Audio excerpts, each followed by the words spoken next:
ಮರು ಎಣಿಕೆ ಮತ್ತೊಂದು ತಿರುವನ್ನ ಪಡೆದುಕೊಂಡಿದೆ. 2023ರಲ್ಲಿ ಕಾಂಗ್ರೆಸ್ ಗೆದ್ದಿದ್ರೆ 2026 ಮೇ 2ರ ನಂತರ ಬಿಜೆಪಿಯ ಜೀವರಾಜ್ ಶಾಸಕರಾದ್ರು. ಆದರೆ 7 ದಿನ ಕಳೀತಾ ಇದ್ದಂತೆ ಕಾಂಗ್ರೆಸ್ನ ಟಿಡಿ ರಾಜೇಗೌಡ ಈಗ ಮತ್ತೆ ಎಂಎಲ್ಎ ಆಗಿದ್ದಾರೆ.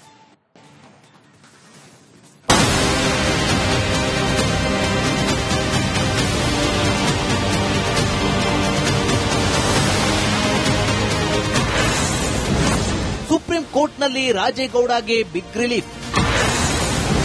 ಶಾಸಕರಾಗಿ ರಾಜೇಗೌಡರನ್ನೇ ಮುಂದುವರಿಕೆಗೆ ಆದೇಶ. ಜೀವರಾಜ್ ಮೊನ್ನೆಯಷ್ಟೇ ಶೃಂಗೇರಿ ಕ್ಷೇತ್ರಕ್ಕೆ ಶಾಸಕರಾಗಿ ಆಯ್ಕೆಯಾಗಿದ್ದರು. ಅಂಚೆ ಮತಗಳ ಮರು ಎಣಿಕೆಯಲ್ಲಿ ಗೆಲುವು ಸಾಧಿಸಿದ್ದ ಜೀವರಾಜ್ ವಿಧಾನಸೌಧದಲ್ಲಿ ಪ್ರಮಾಣ ವಚನ ಸ್ವೀಕರಿಸಿದ್ದರು. ಆದರೆ ಬಿಜೆಪಿ ಶಾಸಕರಿಗೆ ಸುಪ್ರೀಂ ಕೋರ್ಟ್ ಬಿಗ್ ಶಾಕ್ ನೀಡಿದೆ. ಜೀವರಾಜ್ ಆಯ್ಕೆ ಪ್ರಶ್ನಿಸಿ ಕಾಂಗ್ರೆಸ್ನ ರಾಜೇಗೌಡರು ಸುಪ್ರೀಂ ಕೋರ್ಟ್ ಕದ ತಟ್ಟಿದ್ದರು. ವಿಚಾರಣೆ ನಡೆಸಿದ ಸುಪ್ರೀಂ ಕೋರ್ಟ್ ಶೃಂಗೇರಿ ಶಾಸಕರಾಗಿ ಕಾಂಗ್ರೆಸ್ನ ರಾಜೇಗೌಡರನ್ನೇ ಮುಂದುವರಿಯುವಂತೆ ಆದೇಶ ನೀಡಿದೆ. ಮೇ 21ಕ್ಕೆ ವಿಚಾರಣೆ ಮುಂದೂಡಿದೆ.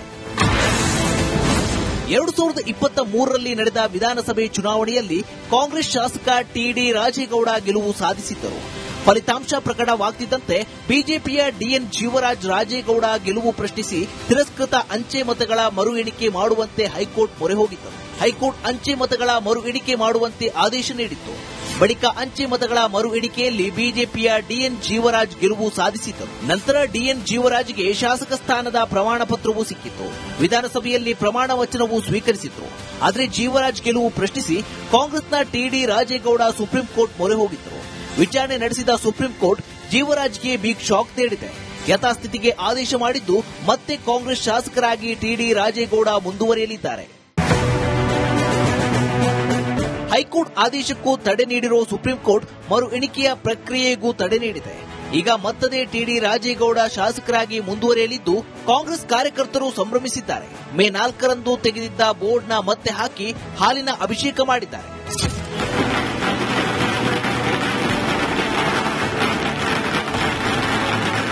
ಸುಪ್ರೀಂ ಕೋರ್ಟ್ನಲ್ಲಿ ಇದೇ ಮೇ 21ರಂದು ಮತ್ತೆ ವಿಚಾರಣೆ ನಡೆಯಲಿದೆ. ಆಗ ಶೃಂಗೇರಿ ಶಾಸಕರ ಸ್ಥಾನ ಕಾಂಗ್ರೆಸ್ಗೋ ಅಥವಾ ಬಿಜೆಪಿಗೋ ಅನ್ನೋದು ಫೈನಲ್ ಆಗಲಿದೆ.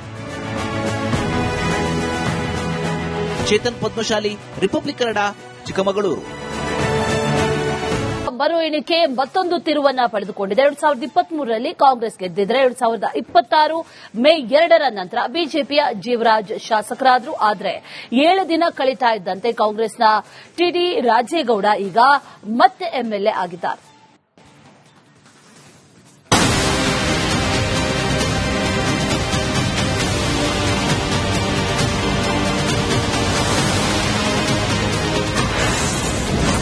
ಸುಪ್ರೀಂ ಕೋರ್ಟ್ನಲ್ಲಿ ರಾಜೇಗೌಡಗೆ ಬಿಗ್ ರಿಲೀಫ್. ಶಾಸಕರಾಗಿ ರಾಜೇಗೌಡರನ್ನೇ ಮುಂದುವರಿಕೆಗೆ ಆದೇಶ. ಜೀವರಾಜ್ ಮೊನ್ನೆಯಷ್ಟೇ ಶೃಂಗೇರಿ ಕ್ಷೇತ್ರಕ್ಕೆ ಶಾಸಕರಾಗಿ ಆಯ್ಕೆಯಾಗಿದ್ದರು. ಅಂಚೆ ಮತಗಳ ಮರು ಎಣಿಕೆಯಲ್ಲಿ ಗೆಲುವು ಸಾಧಿಸಿದ್ದ ಜೀವರಾಜ್ ವಿಧಾನಸೌಧದಲ್ಲಿ ಪ್ರಮಾಣ ವಚನ ಸ್ವೀಕರಿಸಿದ್ದರು. ಆದರೆ ಬಿಜೆಪಿ ಶಾಸಕರಿಗೆ ಸುಪ್ರೀಂ ಕೋರ್ಟ್ ಬಿಗ್ ಶಾಕ್ ನೀಡಿದೆ. ಜೀವರಾಜ್ ಆಯ್ಕೆ ಪ್ರಶ್ನಿಸಿ ಕಾಂಗ್ರೆಸ್ನ ರಾಜೇಗೌಡರು ಸುಪ್ರೀಂ ಕೋರ್ಟ್ ಕದ ತಟ್ಟಿದ್ದರು. ವಿಚಾರಣೆ ನಡೆಸಿದ ಸುಪ್ರೀಂ ಕೋರ್ಟ್ ಶೃಂಗೇರಿ ಶಾಸಕರಾಗಿ ಕಾಂಗ್ರೆಸ್ನ ರಾಜೇಗೌಡರನ್ನೇ ಮುಂದುವರಿಯುವಂತೆ ಆದೇಶ ನೀಡಿದೆ. ಮೇ 21ಕ್ಕೆ ವಿಚಾರಣೆ ಮುಂದೂಡಿದೆ.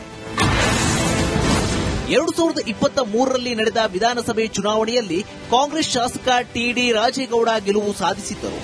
ಫಲಿತಾಂಶ ಪ್ರಕಟವಾಗುತ್ತಿದ್ದಂತೆ ಬಿಜೆಪಿಯ ಡಿಎನ್ ಜೀವರಾಜ್ ರಾಜೇಗೌಡ ಗೆಲುವು ಪ್ರಶ್ನಿಸಿ ತಿರಸ್ಕೃತ ಅಂಚೆ ಮತಗಳ ಮರು ಎಣಿಕೆ ಮಾಡುವಂತೆ ಹೈಕೋರ್ಟ್ ಮೊರೆ ಹೋಗಿದ್ದರು. ಹೈಕೋರ್ಟ್ ಅಂಚೆ ಮತಗಳ ಮರು ಎಣಿಕೆ ಮಾಡುವಂತೆ ಆದೇಶ ನೀಡಿತ್ತು. ಬಳಿಕ ಅಂಚೆ ಮತಗಳ ಮರು ಎಣಿಕೆಯಲ್ಲಿ ಬಿಜೆಪಿಯ ಡಿಎನ್ ಜೀವರಾಜ್ ಗೆಲುವು ಸಾಧಿಸಿದ್ದರು. ನಂತರ ಡಿಎನ್ ಜೀವರಾಜ್ಗೆ ಶಾಸಕ ಸ್ಥಾನದ ಪ್ರಮಾಣ ಪತ್ರವೂ ಸಿಕ್ಕಿತ್ತು. ವಿಧಾನಸಭೆಯಲ್ಲಿ ಪ್ರಮಾಣ ವಚನವೂ ಸ್ವೀಕರಿಸಿದ್ರು. ಆದರೆ ಜೀವರಾಜ್ ಗೆಲುವು ಪ್ರಶ್ನಿಸಿ ಕಾಂಗ್ರೆಸ್ನ ಟಿಡಿ ರಾಜೇಗೌಡ ಸುಪ್ರೀಂ ಕೋರ್ಟ್ ಮೊರೆ ಹೋಗಿದ್ದರು. ವಿಚಾರಣೆ ನಡೆಸಿದ ಸುಪ್ರೀಂ ಕೋರ್ಟ್ ಜೀವರಾಜ್ಗೆ ಬಿಗ್ ಶಾಕ್ ನೀಡಿದೆ. ಯಥಾಸ್ಥಿತಿಗೆ ಆದೇಶ ಮಾಡಿದ್ದು ಮತ್ತೆ ಕಾಂಗ್ರೆಸ್ ಶಾಸಕರಾಗಿ ಟಿಡಿ ರಾಜೇಗೌಡ ಮುಂದುವರಿಯಲಿದ್ದಾರೆ. ಹೈಕೋರ್ಟ್ ಆದೇಶಕ್ಕೂ ತಡೆ ನೀಡಿರುವ ಸುಪ್ರೀಂ ಕೋರ್ಟ್ ಮರು ಎಣಿಕೆಯ ಪ್ರಕ್ರಿಯೆಗೂ ತಡೆ ನೀಡಿದೆ. ಈಗ ಮತ್ತದೇ ಟಿಡಿ ರಾಜೇಗೌಡ ಶಾಸಕರಾಗಿ ಮುಂದುವರಿಯಲಿದ್ದು ಕಾಂಗ್ರೆಸ್ ಕಾರ್ಯಕರ್ತರು ಸಂಭ್ರಮಿಸಿದ್ದಾರೆ. ಮೇ 4ರಂದು ತೆಗೆದಿದ್ದ ಬೋರ್ಡ್ನ ಮತ್ತೆ ಹಾಕಿ ಹಾಲಿನ ಅಭಿಷೇಕ ಮಾಡಿದ್ದಾರೆ.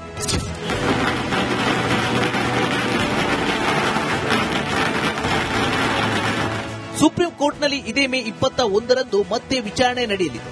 ಆಗ ಶೃಂಗೇರಿ ಶಾಸಕರ ಸ್ಥಾನ ಕಾಂಗ್ರೆಸ್ಗೋ ಅಥವಾ ಬಿಜೆಪಿಗೋ ಅನ್ನೋದು ಫೈನಲ್ ಆಗಲಿದೆ. ಚೇತನ್ ಪದ್ಮಶಾಲಿ, ರಿಪಬ್ಲಿಕ್ ಕನ್ನಡ, ಚಿಕ್ಕಮಗಳೂರು. ಮರು ಎಣಿಕೆ ಮತ್ತೊಂದು ತಿರುವನ್ನ ಪಡೆದುಕೊಂಡಿದೆ. 2023ರಲ್ಲಿ ಕಾಂಗ್ರೆಸ್ ಗೆದ್ದಿದ್ರೆ 2026 ಮೇ 2ರ ನಂತರ ಬಿಜೆಪಿಯ ಜೀವರಾಜ್ ಶಾಸಕರಾದ್ರು. ಆದರೆ 7 ದಿನ ಕಳೀತಾ ಇದ್ದಂತೆ ಕಾಂಗ್ರೆಸ್ನ ಟಿಡಿ ರಾಜೇಗೌಡ ಈಗ ಮತ್ತೆ ಎಂಎಲ್ಎ ಆಗಿದ್ದಾರೆ.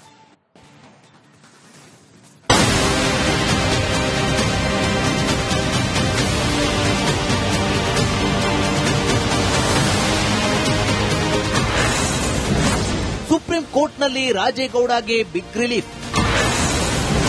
ಶಾಸಕರಾಗಿ ರಾಜೇಗೌಡರನ್ನೇ ಮುಂದುವರಿಕೆಗೆ ಆದೇಶ. ಜೀವರಾಜ್ ಮೊನ್ನೆಯಷ್ಟೇ ಶೃಂಗೇರಿ ಕ್ಷೇತ್ರಕ್ಕೆ ಶಾಸಕರಾಗಿ ಆಯ್ಕೆಯಾಗಿದ್ದರು. ಅಂಚೆ ಮತಗಳ ಮರು ಎಣಿಕೆಯಲ್ಲಿ ಗೆಲುವು ಸಾಧಿಸಿದ್ದ ಜೀವರಾಜ್ ವಿಧಾನಸೌಧದಲ್ಲಿ ಪ್ರಮಾಣ ವಚನ ಸ್ವೀಕರಿಸಿದ್ದರು. ಆದರೆ ಬಿಜೆಪಿ ಶಾಸಕರಿಗೆ ಸುಪ್ರೀಂ ಕೋರ್ಟ್ ಬಿಗ್ ಶಾಕ್ ನೀಡಿದೆ. ಜೀವರಾಜ್ ಆಯ್ಕೆ ಪ್ರಶ್ನಿಸಿ ಕಾಂಗ್ರೆಸ್ನ ರಾಜೇಗೌಡರು ಸುಪ್ರೀಂ ಕೋರ್ಟ್ ಕದ ತಟ್ಟಿದ್ದರು.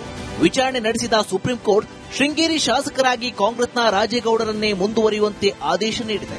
ಮೇ 21ಕ್ಕೆ ವಿಚಾರಣೆ ಮುಂದೂಡಿದೆ.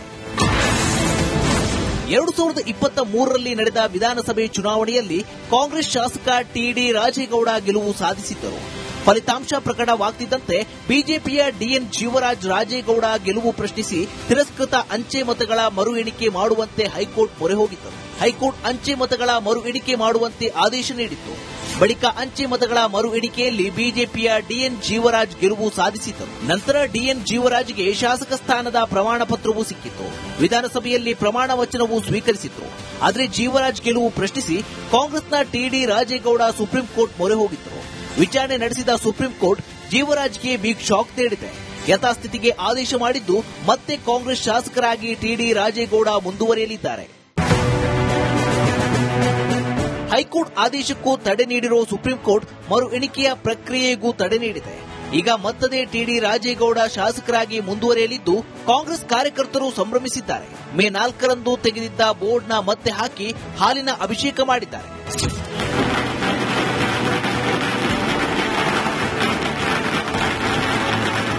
ಸುಪ್ರೀಂ ಕೋರ್ಟ್ನಲ್ಲಿ ಇದೇ ಮೇ 21ರಂದು ಮತ್ತೆ ವಿಚಾರಣೆ ನಡೆಯಲಿದೆ. ಆಗ ಶೃಂಗೇರಿ ಶಾಸಕರ ಸ್ಥಾನ ಕಾಂಗ್ರೆಸ್ಗೋ ಅಥವಾ ಬಿಜೆಪಿಗೋ ಅನ್ನೋದು ಫೈನಲ್ ಆಗಲಿದೆ. ಚೇತನ್ ಪದ್ಮಶಾಲಿ, ರಿಪಬ್ಲಿಕ್ ಕನ್ನಡ, ಚಿಕ್ಕಮಗಳೂರು. ಮರು ಎಣಿಕೆ ಮತ್ತೊಂದು ತಿರುವನ್ನ ಪಡೆದುಕೊಂಡಿದೆ. 2023ರಲ್ಲಿ ಕಾಂಗ್ರೆಸ್ ಗೆದ್ದಿದ್ರೆ 2026 ಮೇ 2ರ ನಂತರ ಬಿಜೆಪಿಯ ಜೀವರಾಜ್ ಶಾಸಕರಾದ್ರು. ಆದರೆ 7 ದಿನ ಕಳೀತಾ ಇದ್ದಂತೆ ಕಾಂಗ್ರೆಸ್ನ ಟಿಡಿ ರಾಜೇಗೌಡ ಈಗ ಮತ್ತೆ ಎಂಎಲ್ಎ ಆಗಿದ್ದಾರೆ.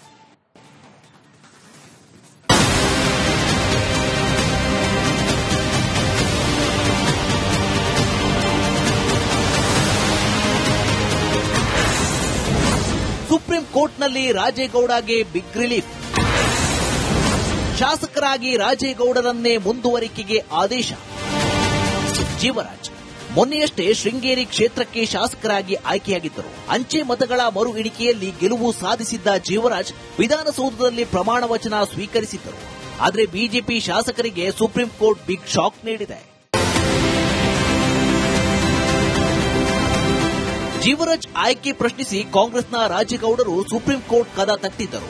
ವಿಚಾರಣೆ ನಡೆಸಿದ ಸುಪ್ರೀಂ ಕೋರ್ಟ್ ಶೃಂಗೇರಿ ಶಾಸಕರಾಗಿ ಕಾಂಗ್ರೆಸ್ನ ರಾಜೇಗೌಡರನ್ನೇ ಮುಂದುವರಿಯುವಂತೆ ಆದೇಶ ನೀಡಿದೆ. ಮೇ 21ಕ್ಕೆ ವಿಚಾರಣೆ ಮುಂದೂಡಿದೆ. 2023ರಲ್ಲಿ ನಡೆದ ವಿಧಾನಸಭೆ ಚುನಾವಣೆಯಲ್ಲಿ ಕಾಂಗ್ರೆಸ್ ಶಾಸಕ ಟಿಡಿ ರಾಜೇಗೌಡ ಗೆಲುವು ಸಾಧಿಸಿದ್ದರು. ಫಲಿತಾಂಶ ಪ್ರಕಟವಾಗುತ್ತಿದ್ದಂತೆ ಬಿಜೆಪಿಯ ಡಿಎನ್ ಜೀವರಾಜ್ ರಾಜೇಗೌಡ ಗೆಲುವು ಪ್ರಶ್ನಿಸಿ ತಿರಸ್ಕೃತ ಅಂಚೆ ಮತಗಳ ಮರು ಎಣಿಕೆ ಮಾಡುವಂತೆ ಹೈಕೋರ್ಟ್ ಮೊರೆ ಹೋಗಿದ್ದರು. ಹೈಕೋರ್ಟ್ ಅಂಚೆ ಮತಗಳ ಮರು ಎಣಿಕೆ ಮಾಡುವಂತೆ ಆದೇಶ ನೀಡಿತ್ತು. ಬಳಿಕ ಅಂಚೆ ಮತಗಳ ಮರು ಎಣಿಕೆಯಲ್ಲಿ ಬಿಜೆಪಿಯ ಡಿಎನ್ ಜೀವರಾಜ್ ಗೆಲುವು ಸಾಧಿಸಿದ್ದರು. ನಂತರ ಡಿಎನ್ ಜೀವರಾಜ್ಗೆ ಶಾಸಕ ಸ್ಥಾನದ ಪ್ರಮಾಣ ಪತ್ರವೂ ಸಿಕ್ಕಿತ್ತು. ವಿಧಾನಸಭೆಯಲ್ಲಿ ಪ್ರಮಾಣ ವಚನವೂ ಸ್ವೀಕರಿಸಿದ್ರು. ಆದರೆ ಜೀವರಾಜ್ ಗೆಲುವು ಪ್ರಶ್ನಿಸಿ ಕಾಂಗ್ರೆಸ್ನ ಟಿಡಿ ರಾಜೇಗೌಡ ಸುಪ್ರೀಂ ಕೋರ್ಟ್ ಮೊರೆ ಹೋಗಿದ್ದರು. ವಿಚಾರಣೆ ನಡೆಸಿದ ಸುಪ್ರೀಂ ಕೋರ್ಟ್ ಜೀವರಾಜ್ಗೆ ಬಿಗ್ ಶಾಕ್ ನೀಡಿದೆ. ಯಥಾಸ್ಥಿತಿಗೆ ಆದೇಶ ಮಾಡಿದ್ದು ಮತ್ತೆ ಕಾಂಗ್ರೆಸ್ ಶಾಸಕರಾಗಿ ಟಿಡಿ ರಾಜೇಗೌಡ ಮುಂದುವರಿಯಲಿದ್ದಾರೆ. ಹೈಕೋರ್ಟ್ ಆದೇಶಕ್ಕೂ ತಡೆ ನೀಡಿರುವ ಸುಪ್ರೀಂ ಕೋರ್ಟ್ ಮರು ಎಣಿಕೆಯ ಪ್ರಕ್ರಿಯೆಗೂ ತಡೆ ನೀಡಿದೆ. ಈಗ ಮತ್ತದೇ ಟಿಡಿ ರಾಜೇಗೌಡ ಶಾಸಕರಾಗಿ ಮುಂದುವರಿಯಲಿದ್ದು ಕಾಂಗ್ರೆಸ್ ಕಾರ್ಯಕರ್ತರು ಸಂಭ್ರಮಿಸಿದ್ದಾರೆ. ಮೇ 4ರಂದು ತೆಗೆದಿದ್ದ ಬೋರ್ಡ್ನ ಮತ್ತೆ ಹಾಕಿ ಹಾಲಿನ ಅಭಿಷೇಕ ಮಾಡಿದ್ದಾರೆ.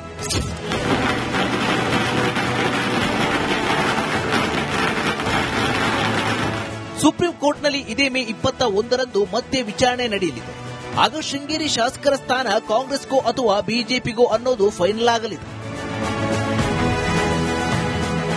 ಚೇತನ್ ಪದ್ಮಶಾಲಿ, ರಿಪಬ್ಲಿಕ್ ಕನ್ನಡ, ಚಿಕ್ಕಮಗಳೂರು.